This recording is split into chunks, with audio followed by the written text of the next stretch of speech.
الرحمن الرحيم. الحمد لله رب العالمين، والصلاة والسلام على أشرف الأنبياء والمرسلين،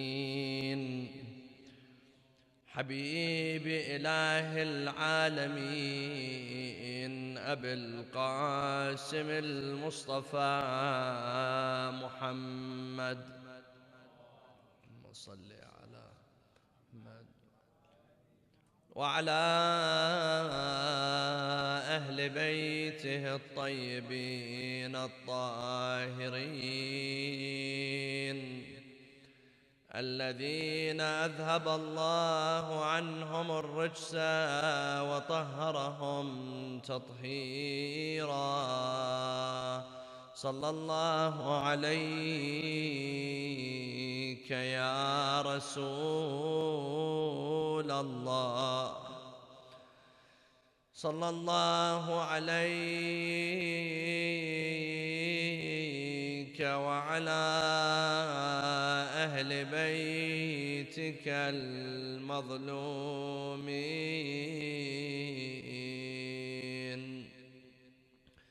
صلى الله عليك يا أبا عبد الله، يا رحمة الله الواسعة ويا باب نجاة الأمة. يا ليتنا كنا معكم سادتي فنفوز فوزا عظيما. أعوذ بالله من الشيطان الرجيم. بسم الله الرحمن الرحيم. وضرب الله مثلا للذين آمنوا امرأة فرعون إذ قالت رب ابن لي عندك بيتا في الجنة ونجني من فرعون وعمله ونجني من القوم الظالمين. ومريم ابنة عمران التي أحصنت فرجها فنفخنا فيه من روحنا وصدقت بكلمات ربها وكتبه وكانت من القانتين. صلوا على محمد وآل محمد.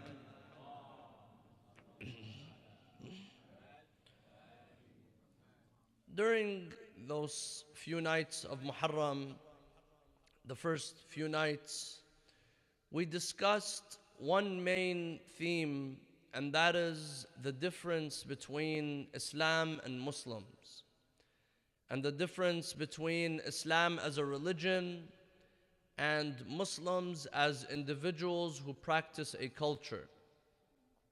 And we spoke about some of those differences where Islam and Muslims bump heads, and there is not always this agreement and cohesion that many would assume that exists.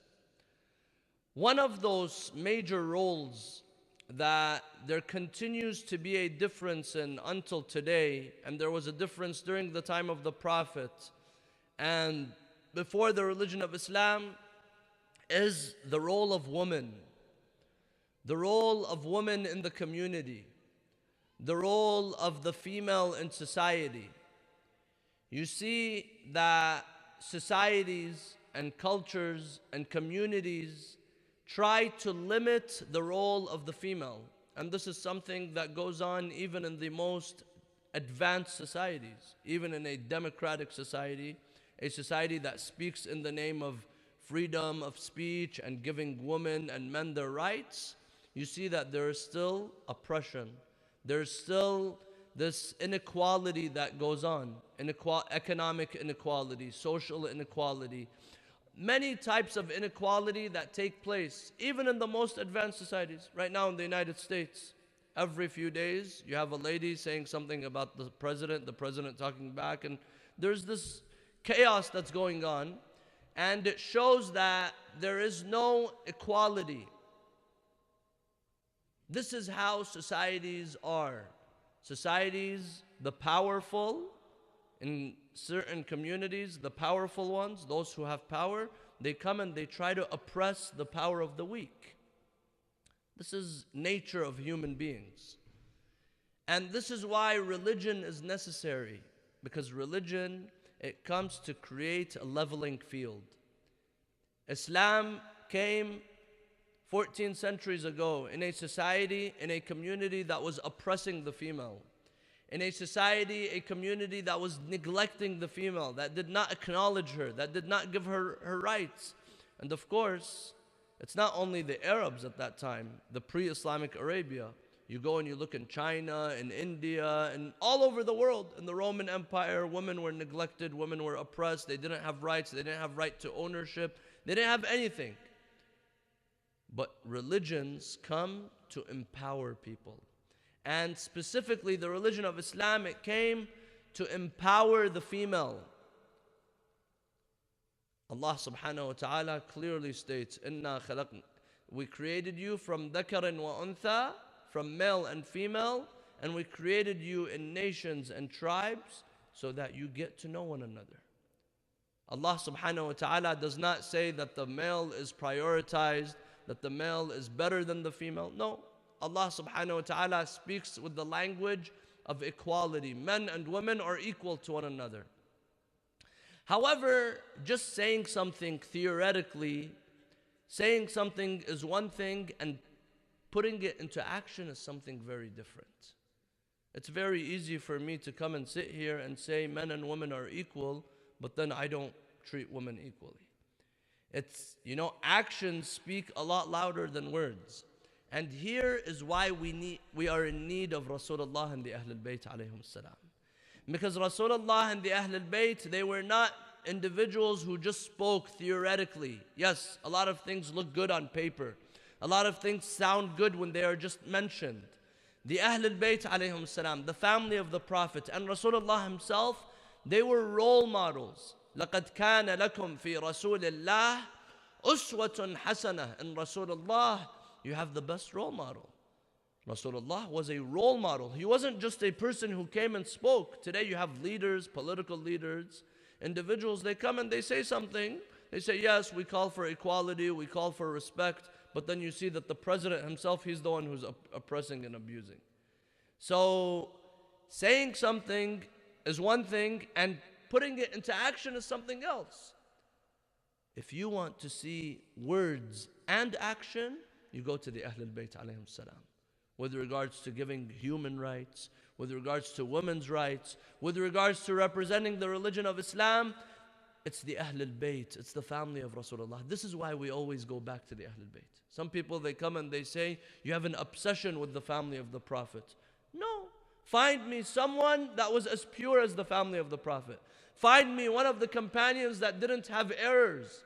Find me one of the companions that didn't do something immoral. I will follow him.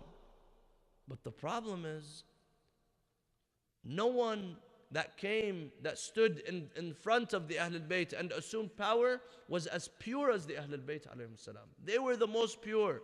They were the most knowledgeable. They were the ones who were the closest resemblance to the Quran. The wife of the Prophet, Aisha, she was asked to describe Rasulullah sallallahu alayhi wa alayhi. She says, كَانَ خُلُقُهُ الْقُرْآنِ.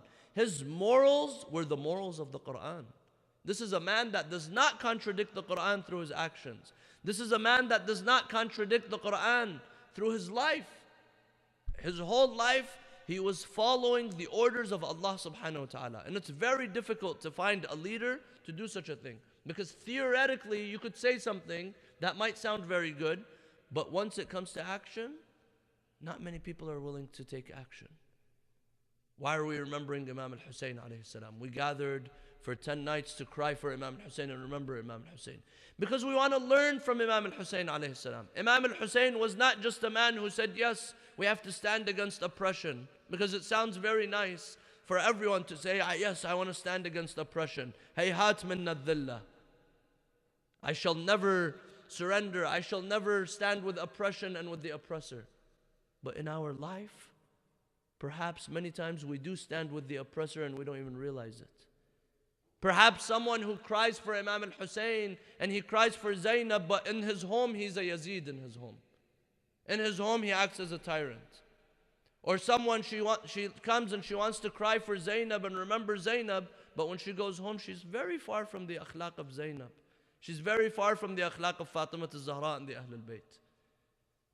So this is why we remember the Ahl al-Bayt. Because from the Ahl al-Bayt we take the theoretical, the best pure version of Islam, the clean version of Islam, the Islam that has not been fabricated and altered and twisted. You get the clear picture of Islam. The same Islam of Rasulullah, the same Islam of the Quran, the same Islam that Allah brought down upon us.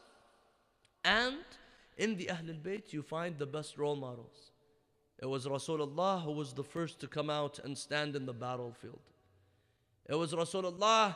Today some people, they come and they say, yeah, Rasulullah in the middle of the battle, he used to go and stand in the Arish. He used to go and stand under the covering and he let the Muslims out to fight. When this is not true. Rasulullah, he was in the middle of the battle. Because when he would take his army to war, he would be the first to stand there. Because he would represent everything. He would be the living embodiment of Islam. This is why even Imam Ali alayhi salam, he says, إِذَا اشْتَدَّ الْحَرْبِ لُذْنَا بِرَسُولِ اللَّهِ صَلَّى اللَّهُ عَلَيْهِ وَآلِهِ. He says when the war became so tough, we would go and seek refuge to Rasulullah. This is a man of action and a man of words. You go and you look at Imam Ali alayhi salam. Imam Ali, he was the most just leader. No one came with the justice of Ali ibn Abi Talib. But saying be just, divide the wealth equally, this is very easy to say it. But when you actually have power, when you actually have money, are you going to be able to do that? Perhaps not everyone will be able to do that. Today, so it's very easy for us to come and say Harun this and Ma'mun that and this person this, and they oppress the Ahl Bayt. Who knows, maybe if I have the power, maybe I would do the same thing. This is why we go to the Ahl al-Bayt alayhim salam. Amir al-Mu'mineen, he had the bags of gold and silver in his house, in the Bayt al-Mal. He used to go and he would softly kick the gold and the silver and he would say, Ya Safra, Ya Bayda, Ghurri Ghayri. Oh gold, oh silver, fool someone other than Ali. He would speak and he would say, Ya Dunya, Ghurri Ghayri. Oh life, go and fool someone else. You can't fool Ali ibn Abi Talib. He would distribute the wealth equally and then he would clean the Bayt al-Mal, clean it empty. Once it's empty, he would clean the room and then he would speak to the room. He would say, witness for me on the day of judgment that I dealt with you with equality. Because there were others that came before him. And this is nothing, we shouldn't hide this. Uthman, he came before him and he distributed the money only to Bani Umayyah. He gave his family, he would give his son-in-law Marwan, he would give Bani Umayyah, and the corruption became so bad where the Muslims themselves, they went and they killed him. They attacked his home and they killed him. Why? Because he was not a just leader. Perhaps saying be just is something, but when it comes to action, it's something else. The Ahl al-Bayt alayhim salam, they were just. Imam al-Hussein, he tells us, the Quran tells us, Islam tells us there's a concept of Amr bil Ma'ruf wa Nahi al Munkar, enjoining the good and forbidding the evil. Imam al-Hussein alayhi salam was the first to implement that. Imam al-Hussein, he said, what is it? What good is it if we just say, yes, you have to enjoin the good and forbid the evil? He said, I'm going to practice it. How did he practice it? He said, Yazid, I'm not going to give you bay'ah. I'm not going to give you bay'ah. The day of Ashura, they come to him and they tell him, just give allegiance to Yazid and we won't do anything to you. All you have to do is say Yazid is a legitimate Muslim leader. Imam al-Hussein said, no, because Islam is more valuable than my life. Then the religion of Islam, the message of Rasulullah is more valuable, and I'm willing to sacrifice my life for the sake of the message of Rasulullah. This was Imam al-Hussein alayhi salam. And of course, the religion of Islam brought values and gave us teachers to show us how to revive these values. This is why the day of Ashura was the revival of Islam. The day of Ashura, Imam al-Hussein was killed, but Islam was given life. Islam was given that boost that it needed. This is why after the day of Ashura, any tyrant, all tyrants lost all legitimacy. They have no legitimacy. No one could come and speak in the name of the religion of Islam anymore. Imam al-Hussein alayhi salam, until today, he stands in the face of all tyrants. Another thing that Islam came and did is that it came and it gave rights to women. It gave human rights, women rights. It gave rights. And this was implemented by Rasulullah sallallahu alayhi wa sallam. This is taught to us through the Quran and implemented by Rasulullah sallallahu alayhi wa sallam. The Quran gives us examples of two ladies. وَضَرَبَ اللَّهُ مَثَلًا لِلَّذِينَ آمَنُوا امرأة فرعون إذ قالت رب ابن لي عندك بيتا في الجنة ونجني من فرعون وعمله ونجني من القوم الظالمين. Allah subhanahu wa ta'ala gives an example لِلَّذِينَ آمَنُوا. Not only for the woman. The example of these two ladies are for all believers. So they became role models for all believers, not just the woman. Who is the first lady? The wife of Pharaoh. She was living in the palace. She was living in the luxury lifestyle. Her husband was Pharaoh. He was not only claiming to be a king, he was claiming to be God. And he had slaves. Everyone was his slave. Everyone in society was his slave. But she believed in God. And she's living in that environment. But what does she say? She says, رَبِّ ابْنِ لِي عِنْدَكَ بَيْتًا فِي الْجَنَّةِ. She says, oh Allah, I don't care about this home here. I don't care about this luxury palace here, luxurious palace here. Oh Allah, I want a small home in paradise. Because that is better than what I have here. وَنَجِّنِي مِن فِرْعَوْنَ وَعَمَلِهِ وَنَجِّنِي مِنَ الْقَوْمِ الظَّالِمِينَ. And save me from Pharaoh and save me from the oppressors. This is one lady. And Asiyah bint Muzahim, the wife of Pharaoh, she was tortured by Pharaoh until she died. He came and he placed a huge boulder on her chest until she died. She was tortured because she had the audacity to believe in God and reject Pharaoh. But Allah subhanahu wa ta'ala makes her an example for all believers. When was this? This was perhaps 3,000 years ago. Allah subhanahu wa ta'ala wants every believer that recites the Quran to learn about the wife of Pharaoh, who had the audacity to believe. Another lady is Maryam ibnata Imran, Mary. Chapter 19 in the Quran is all about Mary. A whole chapter that comes in the name of Mary, the mother of Jesus. Maryam ibnata Imran wa Maryam ibnata Imran allati ahsanat farjaha. Why? Why is she a role model? Why is she an example? Because she protected her modesty. She protected her chastity. التي أحصنت فرجها فنفخنا فيه من روحنا وصدقت بكلمات ربها وكتبه وكانت من القانتين. One, she protected her modesty. Second, وصدقت بكلمات ربها وكتبه. She accepted and she had faith in the words of Allah and in the books that were sent down. And وَكَانَتْ مِنَ الْقَانِتِينَ. She was from those who used to do qunut. She was from those who used to pray to Allah subhanahu wa ta'ala. So these are four qualities. The first is standing against injustice, standing against oppression. And this is exemplified by who? Asiyah bint Muzahim, the wife of Pharaoh. Second is the quality of chastity and modesty, and this is exemplified by Mary. Saddaqat bi kutubih. She accepts and has faith in the books of Allah. That is Mary. And she was from those who used to pray. وَكَانَتْ مِنَ الْقَانِتِينَ. This is what the religion of Islam comes and gives us. Theoretically, this is the religion. Now, the religion needs someone from this ummah, from this house, from the household of Rasulullah, from the family of the Prophet, to be the first to put this into action. Because someone could say, yes, this is a story that happened 2,000 years ago. This is a story that happened 3,000 years ago. Where are we now and where is this? So the Ahlul Bayt alayhim salam, they were the first to exemplify this. When it comes to jihad, when it comes to standing in the face of injustice, it was the woman of the Ahlul Bayt that had that role. Fatima al-Zahra alayhi salam, she was the first shaheedah for the sake of imamah. She was the first who gave her life for the sake of the imamah. She came out and she spoke and she paid the price for it. She was killed within 3 months after the death of Rasulullah sallallahu alayhi wa. She passed away, she left this life as a result of the injury in which she sustained.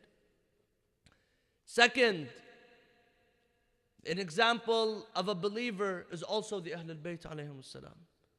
An example of jihad can be Zainab alayhi salam, the lady who saved the religion of Islam. Example of believing in the book of Allah, Khadijah and Fatima and Zainab. Example of kanat min al-qanitin, someone who was praying. Go and look at Fatima al-Zahra. Look at the worship of Khadijah. Look at the worship of Sayyidah Zainab alayhim salam. You see that these qualities, these 4 very important qualities, they were exemplified with the women of the Ahlul Bayt alayhim salam. With Fatima al-Zahra, in her worship, in her jihad, in her faith, in her qudut, and with her daughter Sayyidah Zainab alayhi salam. Why are we remembering Sayyidah Zainab? What's so significant about Sayyidah Zainab? Sayyidah Zainab alayhi salam played a very important role in keeping the legacy and the message of Imam al-Hussein alive. She not only preserved the family of Imam al-Hussein after the martyrdom of Imam al-Hussein, but she took on that very difficult task of preserving the legacy of her brother Imam al-Hussein, preserving the mission, the message of Imam al-Hussein alayhi salam. None of us would have heard what happened to Imam al-Hussein alayhi salam if it was not for Zainab. It was Zainab that told the whole world what happened to her brother Imam al-Hussein. It was Zainab through her jihad. It was Zainab through her words. She used to stand like a lioness in the courtyard of Yazid and the courtyard of Ubaydullah ibn Ziyad. And she gave powerful sermons that shook the foundations of the Umayyad government.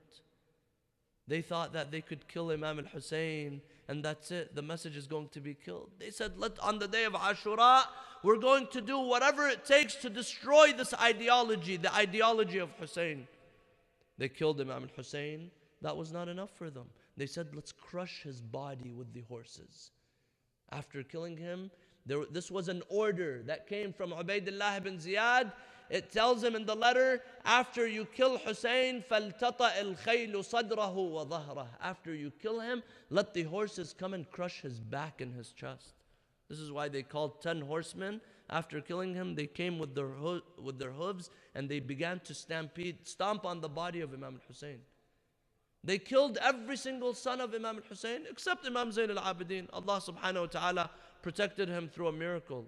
Imam Zain al-Abidin alayhi salam, it was divine intervention that protected the life of Imam Zain al-Abidin. Otherwise, even the 6-month-old baby of Imam al-Hussein was killed. Why? Because there was a plan. There was an agenda. They didn't just care about Imam al-Hussein, the man. They wanted to destroy Imam al-Hussein, the ideology.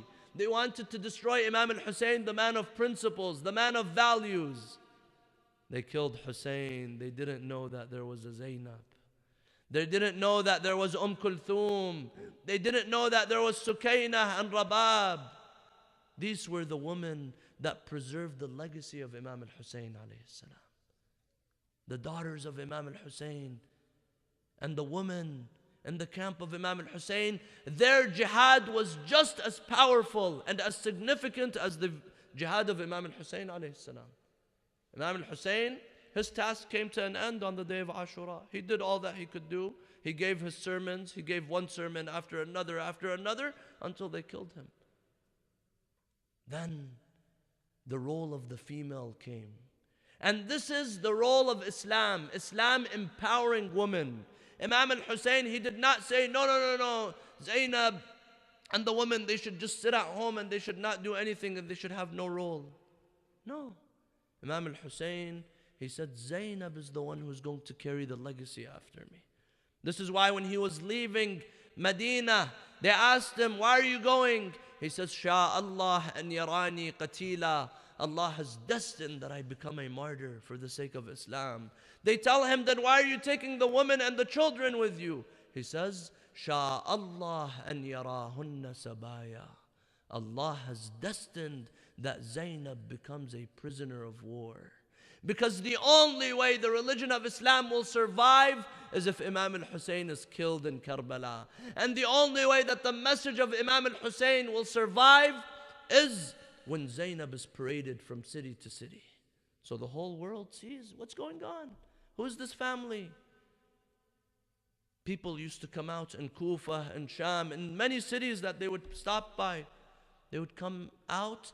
People were having a parade welcoming prisoners of war, because the Muslim empire, Bani Umayyah, one thing that they did was that they expanded the Muslim empire.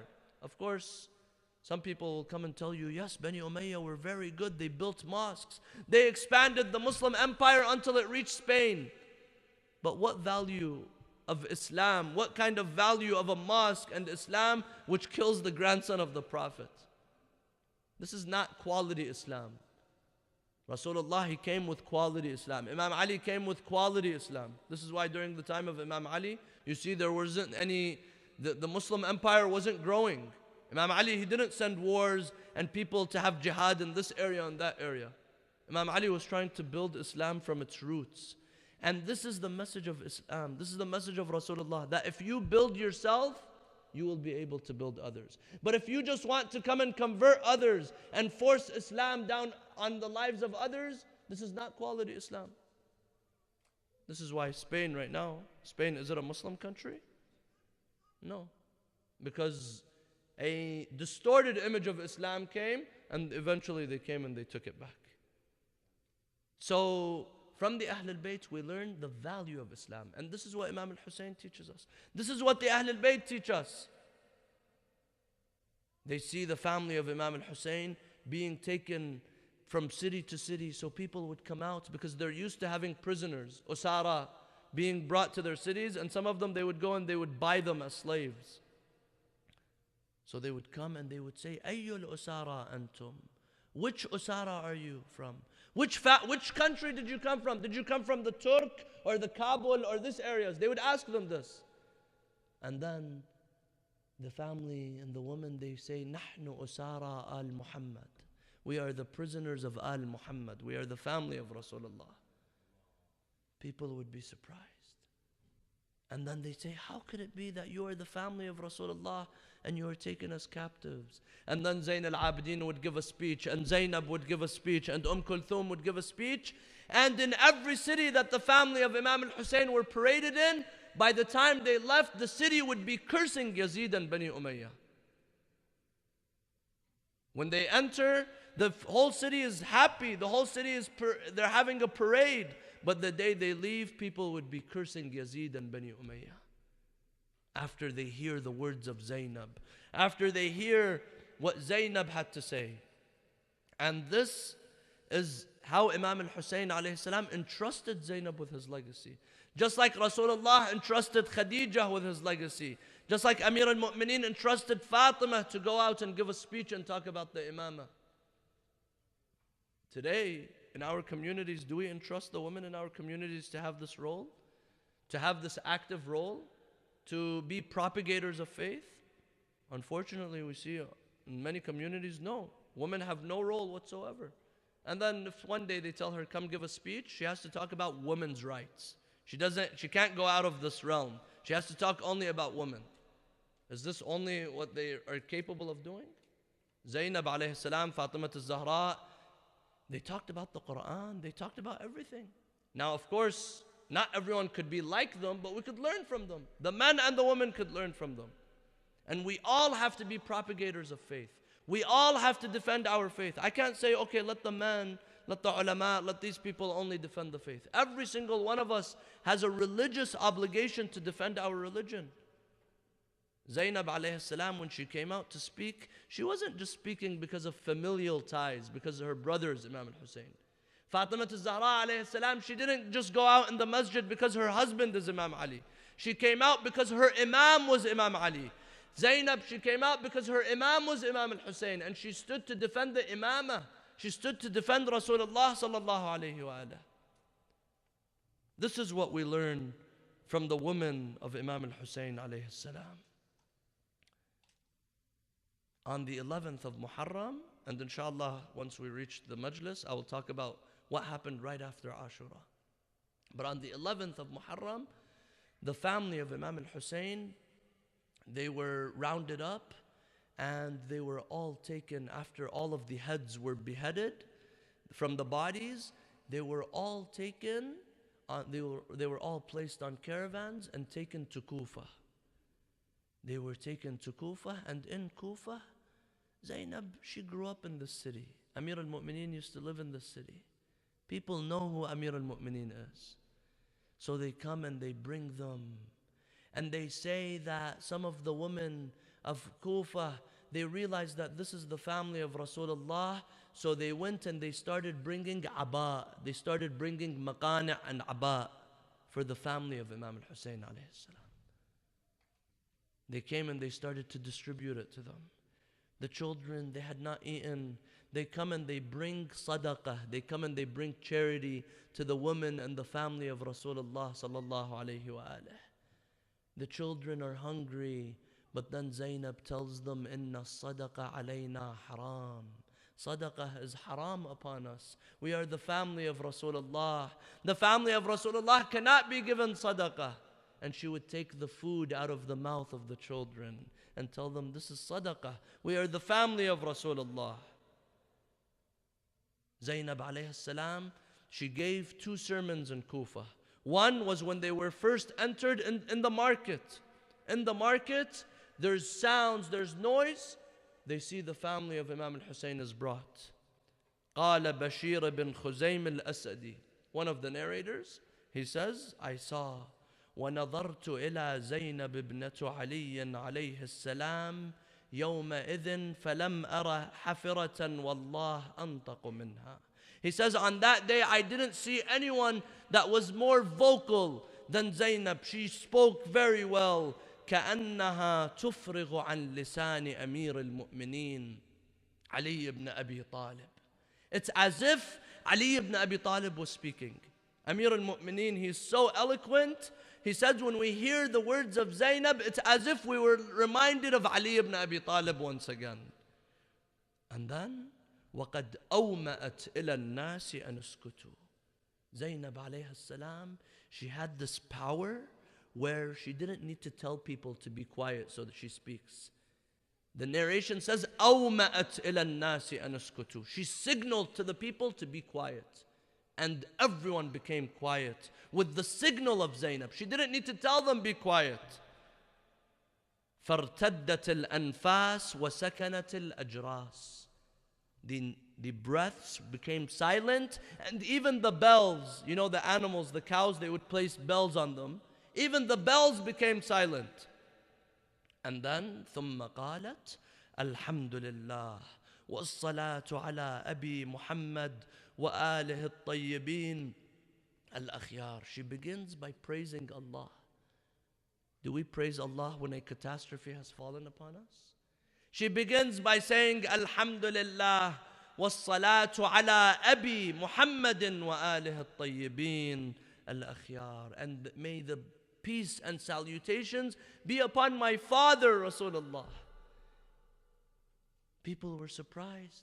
They thought that these were prisoners that were brought from lands far away. She says, my father, Rasulullah. And then she tells them, Ya Ahl al-Kufa, Ya Ahl al-Khatli wal-Ghadr, Atabkun. The people of Kufa, once they saw the family of Rasulullah, they began to cry. She tells them, O people of Kufa, you are the people of betrayal. You are the ones who stabbed us in our backs. Atabkun, now you are crying. فَلَا رَقَأَتِ الدَّمْعَةِ وَلَا هَدَأَتِ الرَّنَّةِ. May your tears never stop. May your cries never stop. إِنَّمَا مَثَلُكُمْ كَمَثَلِ الَّتِي نَقَضَتْ غَزْلَهَا مِنْ بَعْدِ قُوَّةٍ أَنْكَاثًا تتخذون أيمانكم دخلا بينكم. You are like the people who build, someone who built something and then comes and destroys it all. This is what you did.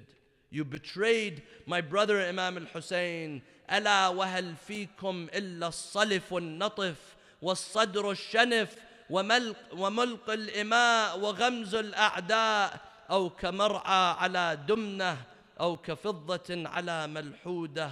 ألا ساء ما قدمت لكم أنفسكم أن سقطوا الله عليكم وفي العذاب أنتم خالدون.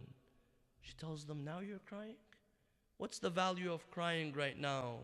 What's the value of your tears right now after what you did to my brother Imam al-Hussein? Then she's taken to the courtyard of Yazid, the courtyard of Ubaidullah ibn Ziyad, the governor of Kufa at that time, the governor that sent out the army to kill Imam al-Hussein.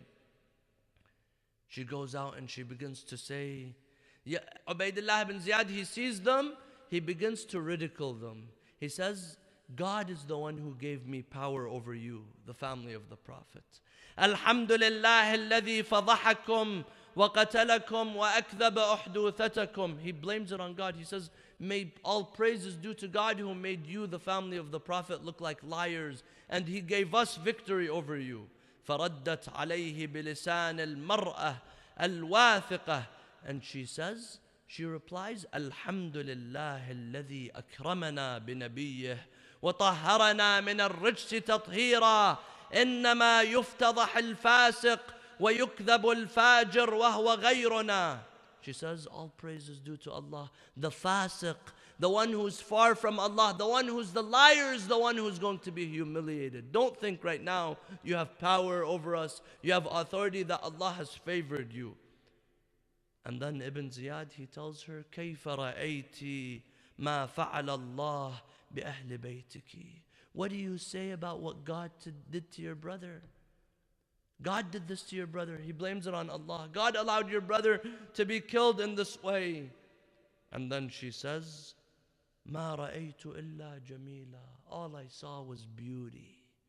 هؤلاء قوم كتب الله عليهم القتال فبرزوا إلى مضاجعهم وسيجمع الله بينك وبينهم فتحاجون إليه وتختصمون عنده. She tells him, all I saw was beauty. These were a group of men that gave everything they had for Allah. And there is going to come a day where you will have to stand in front of Hussein, and Allah is going to be the judge. Allah is going to be the judge between you. This is the role of Sayyidah Zainab alayhi salam. She protected Imam al-Hussein's legacy. And then in the courtyard of Yazid and in the courtyard of Ubaidullah ibn Ziyad, she protected the life of Imam Zain al-Abidin alayhi salam. Imam Zain al-Abidin, he in front of Ubaidullah ibn Ziyad, Ubaidullah, he asked him, what's your name? He tells him, my name is Ali ibn al-Hussein. I am Ali, the son of Hussein. So Ubaidullah, he tells him, didn't Allah kill Ali ibn al-Hussein? Referring to Ali al-Akbar.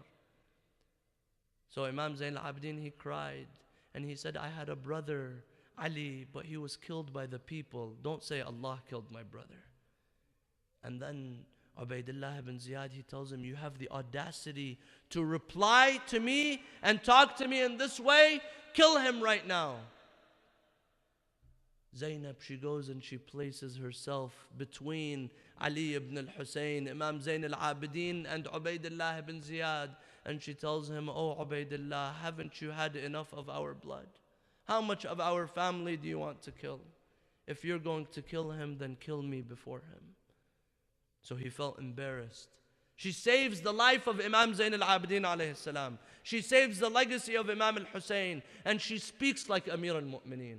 This is Zainab alayhi salam.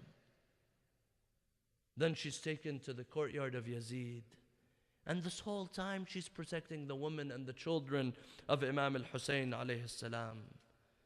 She gets up in the courtyard of Yazid and she gives a powerful sermon. She tells him, أَظَنَنْتَ يَا يَزِيد You thought, O Yazid, حيث أخذت علينا أقطار الأرض وآفاق السماء فأصبحنا نساق كما تساق الأسرى أن بنا على الله هوانه وبك عليه كرامة. You thought that since we are taken as captives, that Allah has honored you and Allah is punishing us for this? And then she tells him no. She tells him, she recites the verse in the Quran, وَلَا يَحْسَبَنَّ الَّذِينَ كَفَرُوا أَنَّمَا نُمْلِي لَهُمْ خَيْرٌ لِأَنفُسِهِمْ إِنَّمَا نُمْلِي لَهُمْ لِيَزْدَادُوا إِثْمًا وَلَهُمْ عَذَابٌ مُهِينٌ. Allah says this in the Quran, don't let those who are kafir, those who are against Allah, those who transgress, that if they have power, don't let them think that Allah is giving them, Allah is blessing them. Sometimes Allah tells them, yes, keep the power, because it's through this power you're going to take yourself to the hellfire. Through this power, you have the chance either to do good or to do bad. If you do bad, that power is going to be the reason you go to the hellfire. Allah says this in the Quran. إنما نملي لهم خير لأنفسهم إنما نملي لهم ليزدادوا إثما ولهم عذاب مهين. And then she tells him, أمن العدل يا ابن الطلقاء. She calls him the son of the طلقاء. Who were the طلقاء? The طلقاء were the freed slaves that Rasulullah freed on the day he entered and he took over Mecca. Abu Sufyan and Muawiyah and the family of Bani Umayyah. Rasulullah, he entered Mecca and then he tells them, go, you are all the freed slaves. اذهبوا فأنتم الطلقاء. You are the freed slaves. She tells him, أمن العدل يا ابن الطلقاء. Is it justice, O son of the طلقاء? Your ancestors and your father and your grandfather were freed slaves by my father and my grandfather. أمن العدل يا ابن الطلقاء تخديرك حرائرك وإماءك وسوقك بنات رسول الله سبايا. Is it justice when you have covered your slave women and your women in your house, they're covered in hijab, and the family of Rasulullah, you bring them as prisoners? Is this justice? You are the son of the freed slaves. It was through my grandfather and my father that you have dignity, you and your family. And then she tells him, قد هتكت ستورهن وأبديت وجوههن تحدو بهن الأعداء من بلد إلى بلد. And then she tells him, what is expected from a man like you? What is expected from a man whose grandmother used to chew on the livers of Hamza? She tells him, وَكَيْفَ يُرْتَجَى مراقبة من لفظ فوه أكباد الأزكياء. Your grandmother was chewing on the livers of Hamza. What am I going to expect from you? What are we going to see from a man like you? وَنَبَتَ لَحْمَهُ مِن دِمَاءِ الشُّهَدَاء. This was Zainab alayhi salam. This was the brave lioness, the daughter of Amir al-Mu'mineen. And then she tells him, فَكِدْ كَيْدَكْ وَاسْعَى سَعْيَكْ وناصب جهدك فوالله لا تمحو ذكرنا ولا تميت وحينا ولا يرخص عنك عارها وهل رأيك إلا فند وأيامك إلا عدد وجمعك إلا بدد يوم ينادي المنادي ألا لعنة الله على الظالمين. She tells him, go ahead and do what you want to do. Go and plot your plots. Carry out your schemes. But you will never be able to forget and make people forget our names. No one will be able to forget Imam al-Hussein, she tells him. Even if you crush his body 1,000,000 times, no one is going to forget Imam al-Hussein. Now Zainab was saying this when she was in chains. But today, Zainab's words prove to be correct. When you see millions of people cry and marching to the grave of Imam al-Hussein alayhi salam, when you see millions of people remembering Imam al-Hussein, you see that Zainab was connected to the divine. Zainab was connected to Allah. This is Zainab alayhi salam. Zainab didn't cry in front of the enemies. Zainab didn't cry in front of the enemies. She would stand very powerful. She would shake them through her words. But Zainab was broken. Her heart was broken when she saw what happened to her brother Imam al-Hussein on the day of Ashura. The heart of Zainab was broken. This is why in the ziyarah of Zainab, when Allah inshallah grant us all the ziyarah of Sayyidah Zainab, you say, Salamun ala qalbi Zainab as-sabur. Salam, peace be upon the patient heart of Zainab. Peace be upon the broken heart of Zainab. السلام على قلب زينب الصبور ولسانها الشكور. And upon her tongue that was always thanking Allah subhanahu wa ta'ala. Despite all of the calamities, despite all of the tragedies, despite all of the difficulties, Zainab alayha salam, she never made the mission of Imam al-Hussein difficult for him. From day one, she tells Imam al-Hussein, I'm going to go with you. Some people, they told Imam al-Hussein, don't take the women and the children. She tells them, Ibn Abbas, he tells Imam al-Hussein, don't take the women and the children. We all know you're going to be killed. Rasulullah told us about this. She tells him, Ya ibn Abbas, atushiru ala al-Hussein an yatrukuna huna? Oh son of Abbas, you tell my brother Hussein to leave us here? I shall never leave Hussein, even if my body was cut up into pieces. I will never leave my brother Hussein.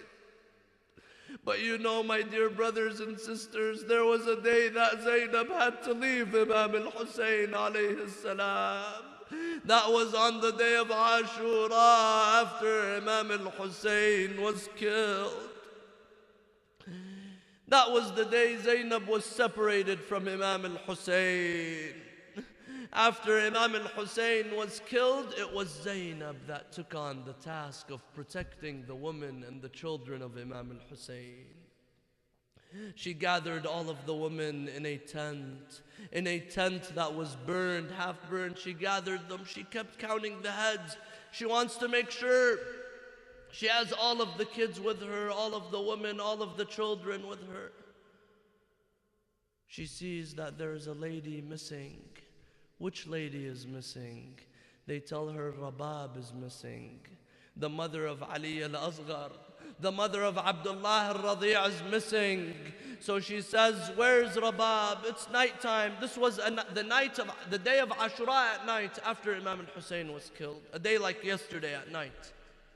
She had gathered them all. Where's Rabab? Where's Rabab? Some of the soldiers, they tell her, we saw one of the ladies.